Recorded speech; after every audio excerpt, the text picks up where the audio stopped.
A little bit about Potomac Riverkeeper Network before we get started. So we are an organization with 3 riverkeepers. Riverkeepers are on the ground, on the water, protectors of our rivers. So we have one in the Shenandoah, Mark. We have an Upper Potomac Riverkeeper, Brent, and we have a Potomac Riverkeeper who does the lower portion, so from Harper's Ferry down to the mouth by the bay.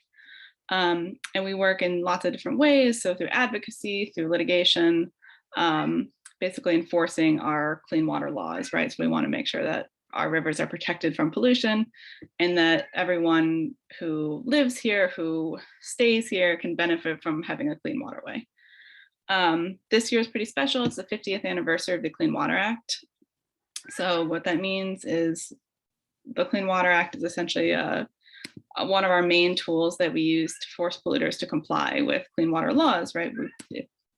If they pollute into our waterways, we can use the Clean Water Act to force them to stop, essentially, force them to clean up their mess. So this year is the 50th anniversary, so we're doing lots of celebration around that. Feel free to check out our website. I will put the link in the chat. But we have lots of events going on, lots of recreational events too. So paddling, that kind of thing. And obviously, recreation on our waterways is very important to who we are as an organization, because we want everyone who lives in our waterways to be able to experience and enjoy them. And one of the ways we do that is, of course, through fishing as well too. So through that segue, I will lead it off to Mark and John to talk about fishing with us. Great, thanks a lot, Emily. Johnny Hayes and I, we have been part of the Mark Kovac Fishing Services Mafia for more years than I care to remember. I started when my daughter, I think, was 3 or 4 years old, and she's now up on Cape Cod working in environmental programs all on her own. So, and I'm the rookie of the bunch. So we've been on the Potomac and on the Shenandoah for a very long time. And I just want to introduce Johnny Hayes. Johnny Hayes is one of the longtime fishing guides for Mark Kovac Fishing Services. And Mark is actually going to hang up his oars at the end of the season. And so it's definitely a bit of a loss for the fishing guide community when he hangs it up. But Johnny, I don't know if you just want to say a few things about yourself, and then we can get into it. Johnny, you need to hit the mute button. You need to stop, Johnny, and hit the mute button so we all can hear you.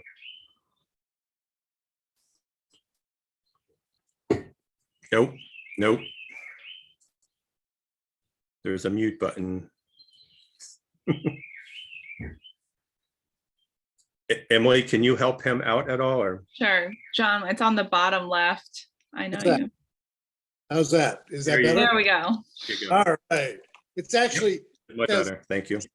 It says unmute, not mute. Okay. So anyway, yes, I'm John Hayes, and Mark and I have been playing on these rivers for a really long time. I actually started on the Shenandoah in the early 60s as a Boy Scout. And I come from a military family that moved all over the place. So, we've been in and around water, whether it's salt water or fresh water, pretty much all our lives. And so I love being out on moving water, particularly. Lakes are good for water skiing and recreating and getting a suntan, but for me, it's the rivers are much more interesting. So anyway, I guess I started in '93 with Mark, and so that was 19 years ago, 29 years. More than 19. 29 years ago. And then before that was a client of his for 2 or 3 days a year. And that probably for the previous 6 or 7 years. So anyway, look forward to talking to you all about our fishing and what we find so interesting about it. So anyway, great. All right. Thanks, Johnny. The conversation that we're going to have today is going to be focused almost exclusively on smallmouth bass on the Shenandoah and Potomac River. There are certainly some trout in the upper reaches of the upper Potomac, and then you'll find an occasional trout that spills down from some of the trout streams up in the up in the Blue Ridge Mountains, but the bulk of our conversation is just going to be about smallmouth bass fishing. And as the Shenandoah Riverkeeper, whenever I go out and have conversations with folks, they always want to know about the health of the river. And then almost like 98.9% of the time, it's how's the fishing. People are always very interested in the fishing, and they always want to know, some of the basics of, where to go, what to throw. And we're really blessed in the Potomac watershed, with our fishery. From Georgetown all the way up to Cumberland, Maryland, you have the C&O Canal Park, and that's 183 miles. And so the entirety of that stretch on river left side, on the Maryland side, you have access to the Potomac River. And it may vary from deeper pools to shallow to riffles to rapids. But throughout its entirety, you have access to public water. And we're really blessed and really fortunate about that. So many parts of the country, they don't have that access. And even when you go over to the Shenandoah River, there's lots of land abutting the Shenandoah that is privately owned, and you don't have access to it. The Virginia Department of Wildlife Resources has done an excellent job on the South Fork of the Shenandoah to make certain that we have a river access, approximately every 5 to 7 miles. The North Fork of the Shenandoah, it's not quite as good, quite honestly, but they're trying to work to improve access over there. And then on the main stem of the Shenandoah, that's the stretch below Front Royal, where the North Fork and the South Fork come together, and it runs north until it hits Harper's Ferry and joins the Potomac.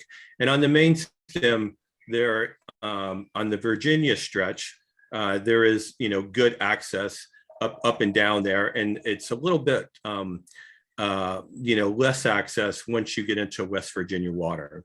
But when we talk about smallmouth bass fishing, people often ask, where do we go? Where do we go? What are the spots? And I am absolutely opposed to spot burning and telling someone to go to this exact rock and stand here on the needles and fish upstream and throw this lure. I just am not a fan of that at all. And it really sort of takes away the use and the enjoyment of the river and that sense of discovery, where you're out there and if someone tells you exactly where to go, you're just simply engaging in confirmation and not discovery, not enlightenment.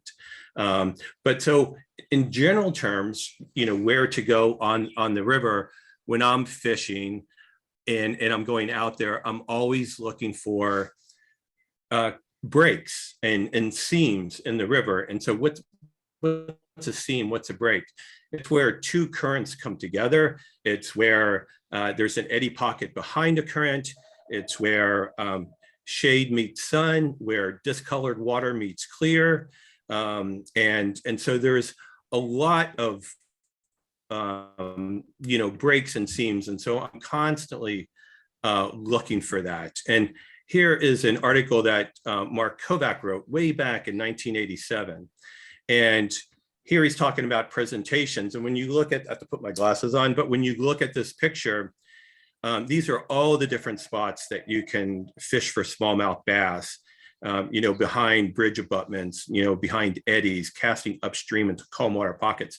But wherever you look on this illustration, you're looking at breaks. You are looking at current breaks, where there's a soft water pocket behind moving water on either side. Over here on the left, where you have faster moving water.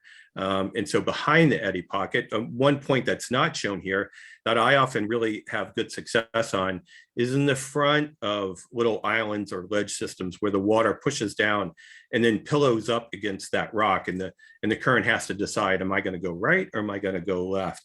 And oftentimes you'll find a fish just sitting there waiting for that action to happen. And then other times, you're especially in the middle of the summer, it's late in the afternoon, and you're going down the river, and you'll have overhanging trees where you're going to have lots of shade, and fishing right on that seam is a really good spot to go. And then sometimes you'll have a heavy rain come in, and then there's a creek pushing discolored or stained water, and where that flow comes in right on the edge between that clean water and that discolored water, that's a seam, and that's also a good spot to fish. And so, Johnny, I don't know if you want to hop in and sort of elaborate on what you look for when you're out there on the water. Unlike the lake fishing that a lot of you do that involves electronic and all those things, you don't need that in a river. The river will pretty much tell you what's happening, how deep it is, just by the way the surface of the water looks. And so when I go out on the rivers, I don't look at the surface of the river as just this big flat expanse. I look at the top of the water and try to break it down underneath three-dimensionally. And the reason why I do that is because it allows you to kind of focus in on certain kinds of fishing. For instance, if you're going to fish on the top water, then you can kind of fish almost anywhere, because there's going to be holding spots, but you're not targeting one specific area as much as you're covering a bunch of water. And if the fish are really active and the cloud cover is there, maybe to make them feel a little bit less concerned about coming up to the surface, that's a great, clue. You could run some buzz baits or topwater plugs that, would access those fish up on the surface. So what I do is I look at the river, I see the color of the river, okay? Is the visibility really, really good? Is it medium? Is it, going to be like recently where we had this high water? It pretty much forced us to fish with things like spinner baits, because it's muddy water. You want something that's noisy and flashy and makes a big disturbance so that you can attract the fish, because they can't see it as well. They are sight feeders primarily. And so what I do is I as you break down the river, as you go out on a particular day, it starts choosing lures for you. Okay, I'm going to fish in the mid-river section, or I'm going to fish on the bottom. I mean, we all know primarily that most fish eat on the bottom. That's the, excuse my dog, she's, I apologize. So at any rate, I let the river kind of choose the lure in a sense. 90% of the fish's eating is done on the bottom. I mean, so, if you wanted to catch fish just the one way, the only way to go would be to fish on the bottom, because that's where they eat most. So I let the river tell me what's going on, and then I look at the surface of the river, and am I looking at little riffles, okay, where it's really, really shallow? Am I looking at like bigger humps, okay, where the river's going up over ledges that you can't see, but you can see it on the surface of the water because it looks like lines, okay? You can obviously see rapids, but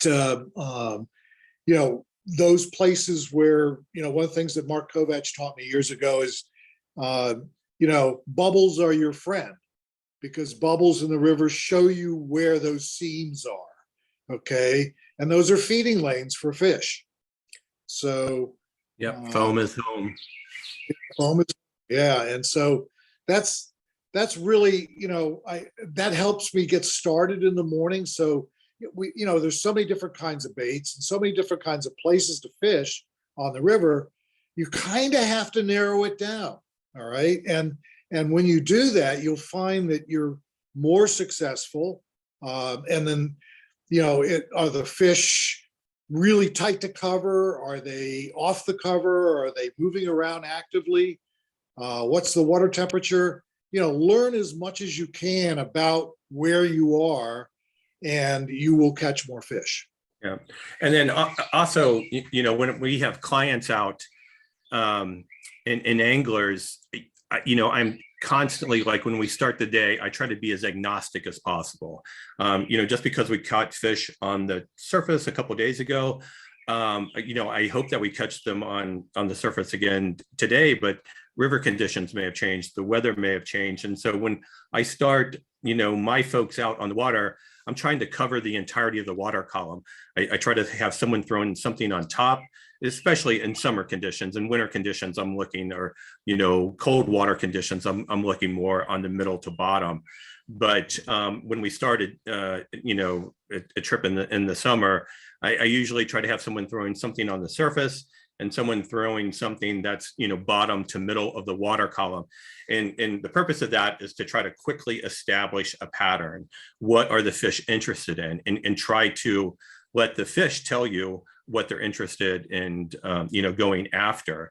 Some of the lures that I use, and Johnny, and a lot of us use, for middle to bottom, and a lot of you, this is not anything new, and I'm trying to get this is just a sparsely dressed jig that will work right along the bottom, and then others are, which have become very popular lately, if I can do that, that's just like a Ned rig, that works, and it looks similar to like a crayfish or a sculpin or something bottom.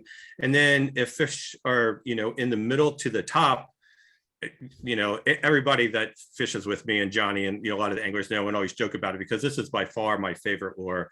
It's a pink salty fluke, and if I had to take one lure on the river spin fishing, it would be this lure, because I can work the entirety of the water column top to bottom, and with this lure. And then if the fish are really seem to be aggressively interested in feeding, on damselflies or, whatever, I'll tend to throw big top water. And this is called a whopper plopper.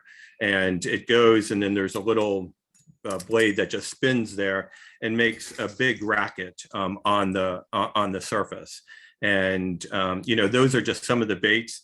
I'm more interested, quite honestly, in people working a lure properly, as opposed to a specific lure. I don't really care if people are throwing a Zoom or a Yum or any of the brand names out there. I just want them to be able to throw the lure properly. And then it also helps before you go out on a fishing trip, if you don't fish that much, to go out in your backyard and just practice casting. Take a paper bag out and just lay it on the ground 50 feet out. See if you can hit it. See if you can, go 75 feet. Can you hit the right side? Can you throw onto the left side?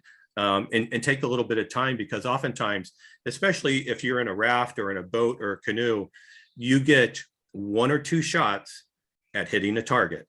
And oftentimes when we are going down the river, we are casting to a cardboard table size target, and you get one, maybe two shots and the boat's gone. The canoe's gone, the kayak's gone.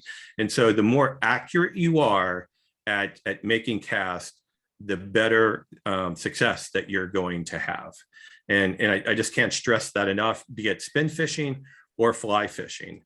And so that's a really important thing to just sort of keep in mind, as just sort of practicing and getting more skilled at casting to both sides of the of the boat. And if you're not in a boat and you're just wet waiting or waiting, you don't need, it's ideally, it's great if you have a boat, if you have a kayak or canoe, but you may not be blessed to have one. And so stream fishing, I would still encourage people to to do the same thing, to, perch yourself on a ledge and to work all of these targets that we've just been talking about. And oftentimes when you're wade fishing, you're much more methodical, and you will hit every spot and every target. Whereas if you're drifting down in a boat or a kayak or canoe, you're hitting just one or two spots. And you've left a lot on the table, so to speak, in terms of other targets that you could have hit. So is it fun fishing out of kayak, canoe, or raft? Absolutely. Is it critical? No, it's not. You're actually much more in tune with the river when you feel it going against your legs. Do you feel it? Did you just hit a cold spot? Is there a little spring underneath of you? Is it gravel? Is it muck? If it's muck, I would tend to move on and look for another spot. But that's just sort of me. But Johnny, if you want to sort of just talk about areas that you like to fish on the Potomac and that you traditionally have had good success on the Potomac in terms of broad areas, Harper's Ferry, closer in, further out, or even over on the Doa. Yeah, it's I think the stretch that we fish the most is the Harper's Ferry, or dam above Harper's Ferry, dam number 3, down to Brunswick, or Brunswick down to Point of Rocks. There's a lot of structure in all those sections, although there's probably the most structure is in that dam 3 to Brunswick section. And we had some problems with the fisheries in the last few years, and so the fishing hasn't been as good, and is actually getting better again. There are good numbers of young of the year from last year on the spawn, and there are good numbers of fish in the river that were stocked by the Maryland DNR, I guess 3 years ago, 2.5 years ago. And probably the easiest way to access the river, there are spots on the either Virginia, West Virginia shore, but there's also private property along there. As Mark said, the C&O Canal gives you access to be able to walk long stretches of the river and come in and access it in all kinds of different places. I don't know if you all have been watching the news, but there was a 100-foot barge that came down from above Dam 4 during this high water and lodged on top of dam number 3. And so that sits right above one of our prime spawning areas for the whole river.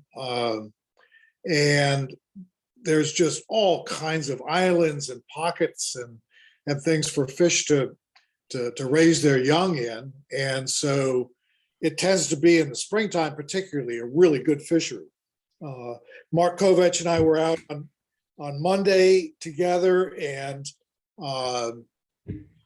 we had canceled our clients because of the possibility of really bad weather and a lot of wind. But we got a nice window of fishing in the morning, and we both caught fish that were 20 and 1/2 inch long.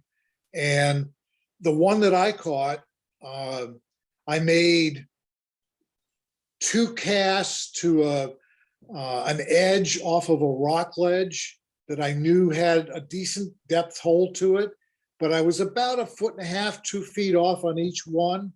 And on the third cast, I dropped it right next to that ledge, and it dropped in, and that 20.5 ate it. So that fish wouldn't even move 1.5 feet to come get it.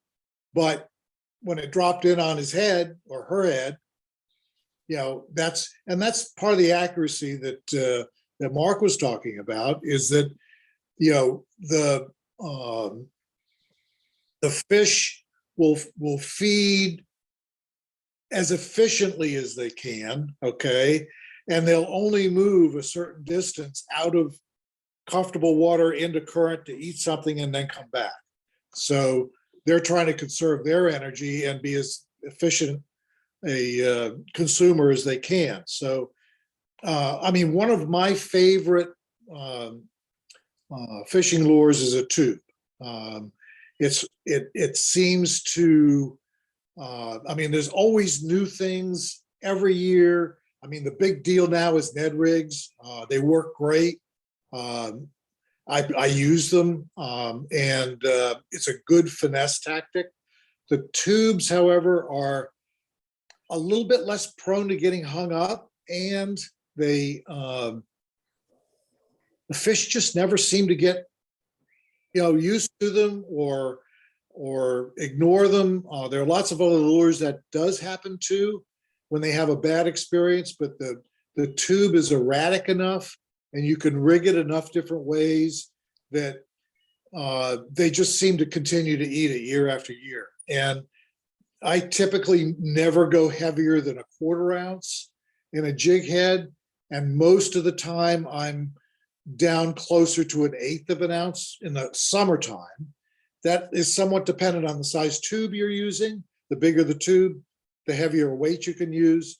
I would happen to be fishing on Monday in the higher water, a 1/4 ounce head on a 4-inch tube.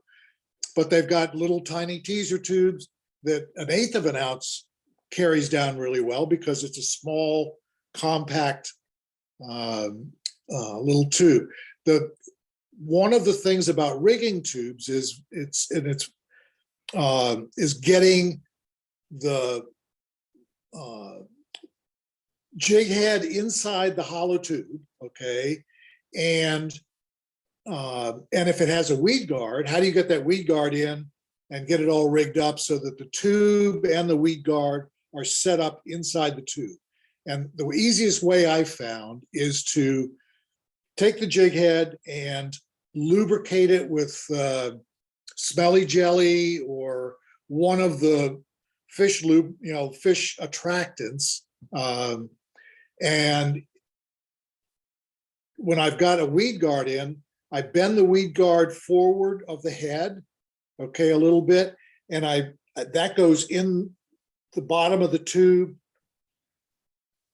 aperture first, and then I rotate the head of the jig in with the lubricant on it, and it slides right in. Then before I push it all the way in, I kind of hold it and I jiggle the front of the tube to push the weed guard out first. Then I slide it on up in, and you're ready to go. The only other thing I'll do is sometimes if the tube has a curvature in it because of the way the hook is not all the way, is actually not all the way into the tube itself, I'll actually pull the back of the tube, I'll hold onto the head and pull the back of the tube around and up over the hook so that it straightens the body. Typically in moving water, particularly, if you have any kind of like you're fishing a worm or anything that has a curvature to it, unless you want that to happen, for a reason, it will tend to rotate. And that's not only puts a lot of line twist in your line, but also doesn't look natural to the fish.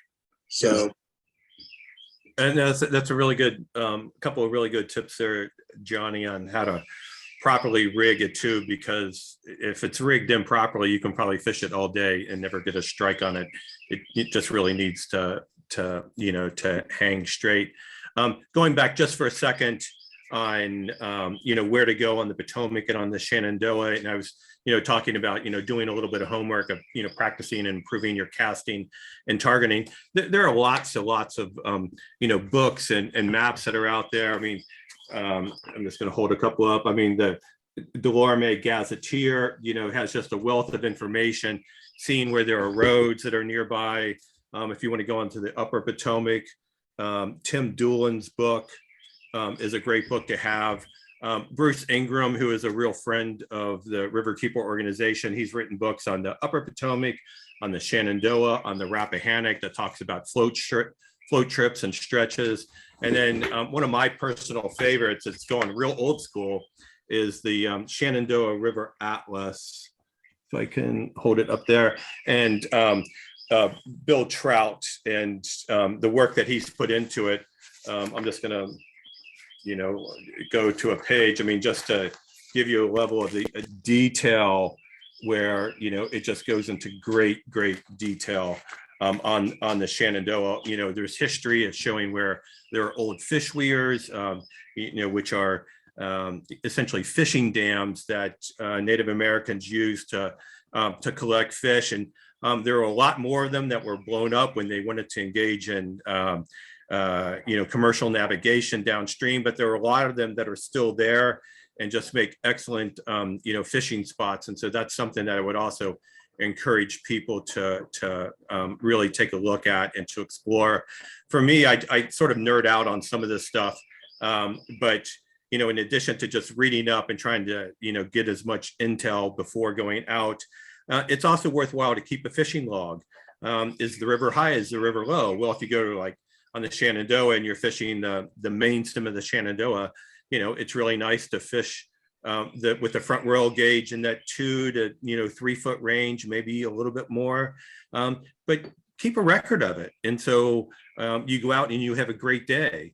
Like, God, I wonder what the river level was. And so you go back and you can just check and it's like, oh, it's 2.8 and it's 2.78 today. And so, more likely than not, you're going to have another good day. And so it's really important to keep track of river levels and river gauges. And when you're wading, people go, well, is it safe to wade? Well, I remember when I was president of the Potomac River Smallmouth Club, and I had, I'm drawing a blank on his name, but he was a former basketball player for Duke University, and he was like 7'2", and then there was some other guy that was like maybe 5 foot, and what was safe for my Duke basketball player was woefully over the guy's head, for that. And so, part of it just comes to personal judgment and to get experience out on the water and to capture that information and not let go of it so you can build upon that knowledge base and that experience. I did see one email come in or one message come in from Andrew talking about is live bait cheating. And I wouldn't say that it's, if you're fishing for panfish and you're using crickets or some small bait or something like that, I think that's fine. The concern that I have using large bait or using live bait smallmouth fishing is those larger smallmouth will have a tendency to inhale that bait deeply. And I want to engage in catch and release as much as possible. And I don't want a hook being taken deep into the fish's gullet. And oftentimes when you're using live bait, that can happen. And the other thing is that I'm quite confident that artificials and flies presented properly will outfish live bait. And so I really don't see there's a need for it. But Johnny, if you want to hop in on that, feel free. Yeah, I think first of all, when you're live bait fishing, you're really not, that your bait is fishing, not you, in a sense. Okay.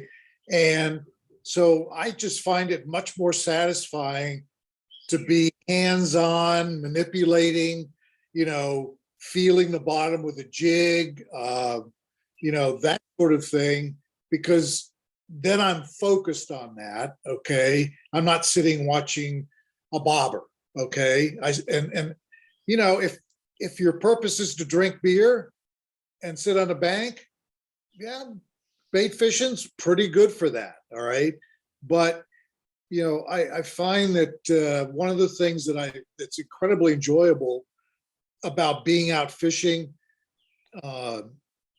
in rivers particularly is the focus that it takes to do it well. And that means that you're not thinking about any other concerns in your life. It's relaxing.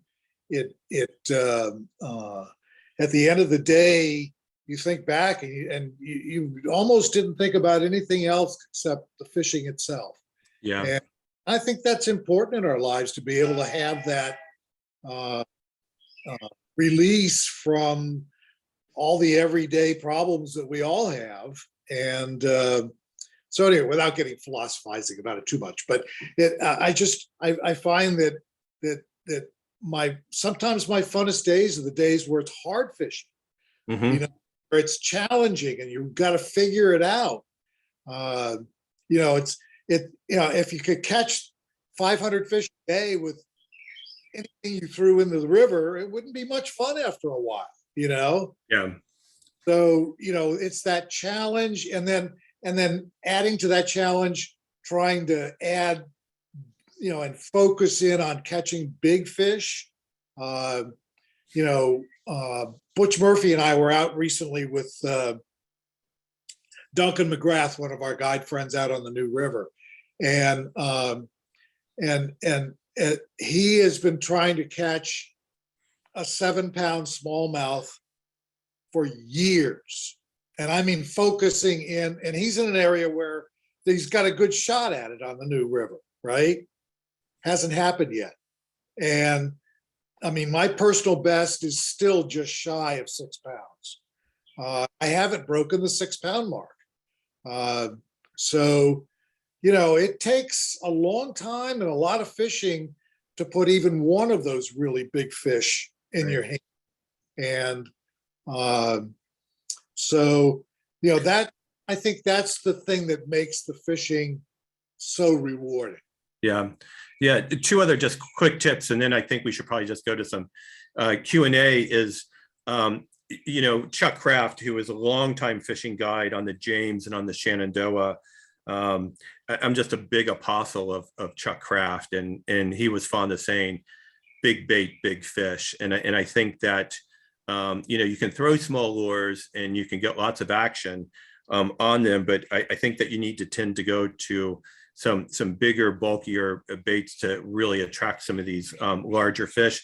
And the other thing I encourage everyone to do is to slow down. I can't stress that enough. Slow your fishing down. Some guys are just so eager to get out there, and they're on the water and they have buck fever and everything is erratic, and you're fishing a jig or something that maybe hops 3 inches off the river bottom if done properly, and they're yanking the rod up, and this lure is hopping 6 feet out of the water column, completely unnatural. And you just need to slow it down and to maintain contact with your lure at all times, to fish it soft, to fish it slow, but maintain contact with it. And sometimes, people, when they're throwing these salty flukes, they don't like it because they lose contact. They feel that they lose contact with the lure. And I'm like, watch the exact point where that line enters the water, and watch that. That is the contact point. And when that line jumps for no reason whatsoever, you just had a strike and you need to react properly. And so, those are just a couple of other tips to throw out there. And so, I don't know, I see some Q&A or some questions hopping in. So Emily, I'll just sort of turn it over to you and let you do your thing. Sure. Yeah, we had a couple questions come in before too that were submitted with registration. So I want to make sure we get to those first. Sure. So first one, how's angling been this spring on the Upper Potomac? Yeah, on the Upper Potomac, I think it's been surprisingly good as in comparison to the last few years. I mean, Johnny alluded to, some of the good days that he and Mark Kovac have had, but I do want to send a cautionary note out that, the last 4 or 5 years on the Potomac and the Harpers Ferry area, Dam 4, Dam 5, it really has been kind of subpar. And I give credit to Maryland DNR. They've been engaged in supplemental stocking on the Potomac to try to address the reduction in the fish population. And now you're having West Virginia DNR on the upper reaches up on the South Branch stretch and some other stretches doing the same thing. And then Virginia DNR starting next year is also going to be engaged in supplemental stocking of smallmouth bass, with the renovation of the Front Royal Fish Hatchery over on Passage Creek. Those are, in some respects, those are good things. And I think that the DNRs collectively are doing what they can to manage the fish population, but they do not control what happens from a pollution standpoint. And a lot of people badmouth DNR, be it Virginia, Maryland, and West Virginia, but those biologists, they don't control the permits. They don't control what's happening with wastewater treatment plants or utilities or industry and manufacturing. And so I think that they really do as good a job as they can. But I'm concerned that we are addressing just the population without getting at the root causes of some of these concerns. But Johnny, if you want to hop in. Yeah, there's no question that the stockings that they did on the Upper Potomac were successful. We're seeing decent numbers of 13 and 14 to up to 16-inch fish from those stockings. They grew fast.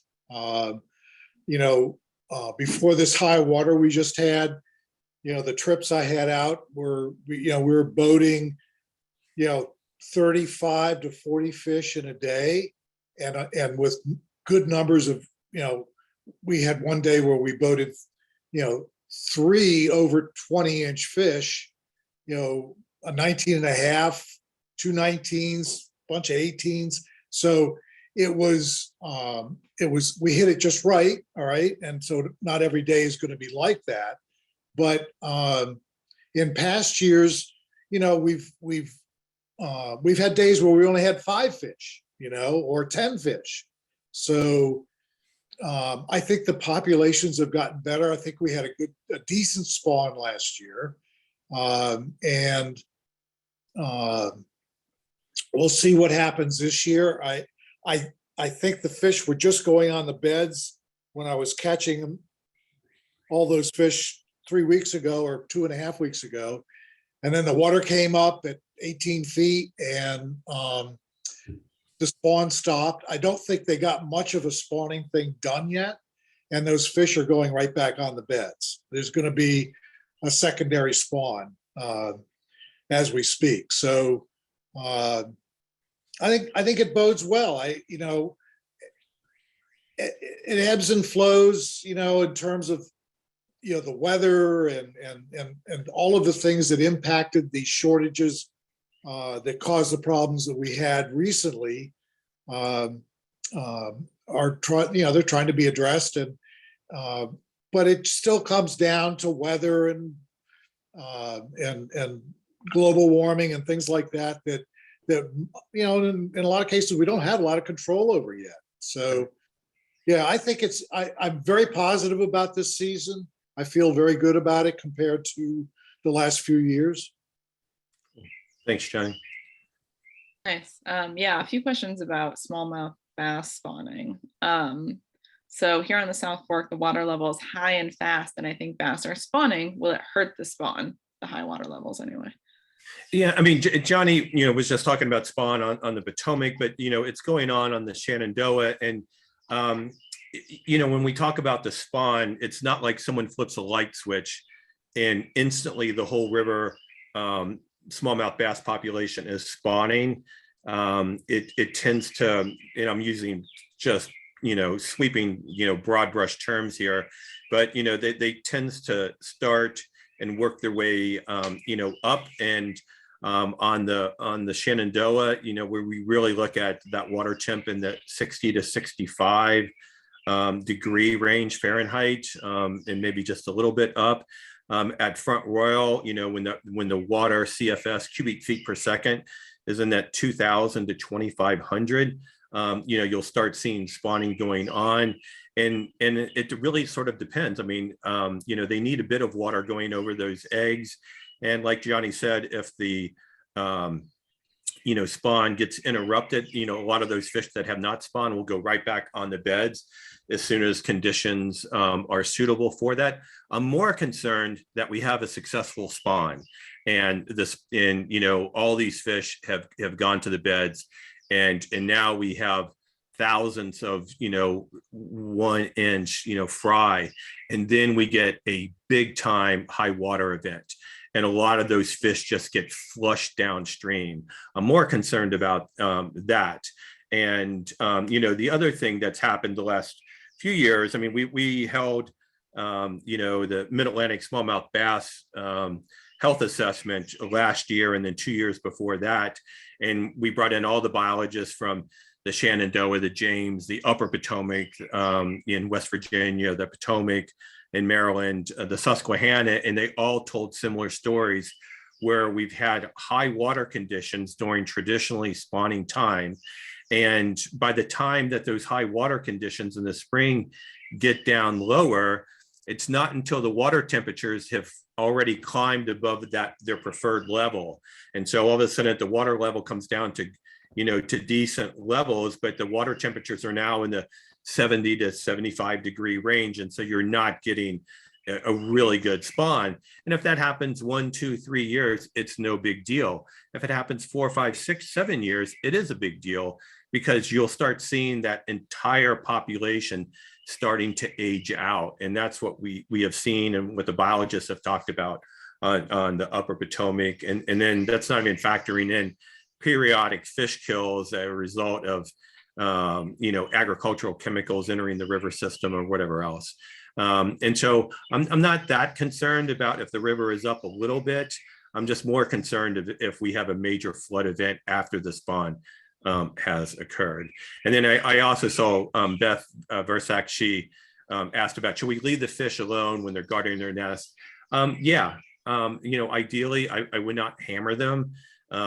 You'll be able to see if the river, water clarity conditions are such, you'll see swept out beds that will sort of look like clean gravel. I would try to leave those fish alone and sort of move on. And, the whole river will not be in spawn at that time. And so if you can, I would try to avoid it. Or if you're fishing, don't just sit on them for 3, 4, 5 hours and just hammer that spawning bed. Catch a fish or two, move on. So. Yeah, that was kind of the answer to the next question, I think. Yeah. But is that typically at the end of May? May to June. It depends upon water temperatures more than anything. But in the river, we're right where the spawn is supposed to be occurring. So it could go for a couple of weeks. It can vary if the river's still high in some stretches of the river. The spawn may be a little bit delayed. But in that May to June timeframe, yeah.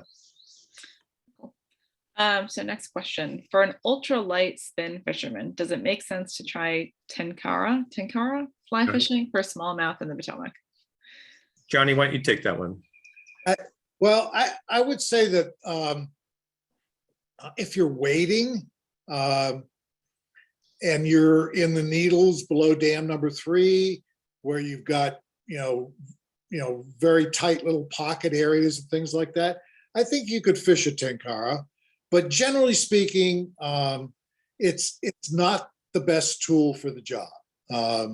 You're typically wanting to make longer casts and covering more water. I think the tenkara is super successful in small mountain streams where you don't have to make more than a 15 to 25 foot cast at the most. Okay, whereas when we're out fishing on the Potomac or the Shenandoah, it not be unusual for us to be throwing 40 to 80 feet. And particularly in clear water, if fishing from a boat, you could draw a circle that's 30 feet from your center all the way around the vehicle that you're in, and there won't be a big fish. There'll be small fish in that area, but any big fish that were there will feel the hull pressure or the paddle stroke or the oar stroke that you're taking. They'll actually feel that in the water as something different, and they'll move off because they're very wary. So the tenkara is a short game. A 9-foot fly rod of 7 or 8 weight is for the longer game for sure. Yeah. The other thing, just to add upon that, is that even when you're ultralight spin fishing, you have a drag on that reel, and if you do hook a nice fish, you have additional line for that fish to play with. If you hook, 16, 18-inch smallmouth bass on a 10 carat rod, and you're using properly sized line, 4 to 6 pound or something like that, you run the risk of losing that fish. And so, if you're fishing for sunnies and brim and things like that, that may be the way to go. But I think that it's really not the best tool for the job for smallmouth. So next question, does Mark think it would be beneficial to incubate the smallmouth fingerlings in actual Shenandoah water? Also, how about holding them until they are 4 to 6 inches as opposed to 2 to 3 inches? Okay. The water, I mean, currently the water that at the Front Royal Fish Hatchery that comes from Passage Creek and just immediately downstream of Passage Creek, that gets put into the North Fork of the Shenandoah River, and then goes on down. So I'm quite happy and quite content with the water that from Passage Creek for the Front Royal Fish Hatchery. So I'm not too worried about that. The question of raising them to 4 to 6 inches from 2 to 3, it's kind of a question of economics, and then it starts becoming a question of cannibalization. It's challenging to raise smallmouth bass to that 4 to 6 inch range. They want to go from eating small bugs and macroinvertebrates to wanting something a little more substantial. And if there are fish, if there are fry that are present that are a little bit smaller, that were a little late in hatching or whatever, you're going to see some cannibalization. And so then it's a question of buying additional food for those fish. And the fish hatchery ponds are quite large, and so it's going to be challenging. And just raising smallmouth bass in general is rather challenging. When the Maryland DNR first did it a few years back, they put those fish into rearing ponds down in Waldorf, Maryland, and there was no moving water, and there was no reproduction that occurred at all. And they learned that those smallmouth, that they needed some moving water, and so they learned from that mistake, and they succeeded in putting them into ponds where there was some flowing water, and that's what you're seeing over on the Front Royal Fish Hatchery, and hopefully they'll be able to do that. But it's more just a question of economic and size and difficulty of raising fish to that size. Great. Looks like we have time for one more question. So what can you say about the muskie or pike fishing on the Potomac, Shenandoah, or Rappahannock? Johnny, you want to take that? Yeah. Well, first of all, there's basically no pike fishing that I'm aware of. Maybe on the lower Rappahannock, there might be some, but as far as I know, the pike fishing tends to be over more in some of the Maryland waters than it is on the Potomac watershed itself. I'm sure there are some, but there's not many. And the same thing is true of northern pike. But the muskellunge or the tiger muskies, and I think they're not even stocking tiger muskies anymore, are they, Mark? On the Shenandoah, they are still, well, they're stocking actual muskie, but right, just in stretches, but not tiger muskie. Yeah, so there are different stretches both in the Shenandoah and on the Potomac that you can be very successful for muskie fishing. They tend to like longer, slower moving pools that are deeper, and that also attract schools of red horse suckers and fall fish and things like that. So for instance, in the Harper's Ferry stretch, which, gosh, from Dam 3 just to Harper's Ferry drops 32 feet, the water's really moving pretty much too fast for their comfort. So, but just above that, in Dargan Bend, they muskie fish all the time. And it doesn't mean you'll always be successful, because it's, it's still considered a fish of many, many, many casts. Yeah, I mean, there's definitely access and fishing for muskies in both the Shenandoah main stem and South Branch, or South Fork.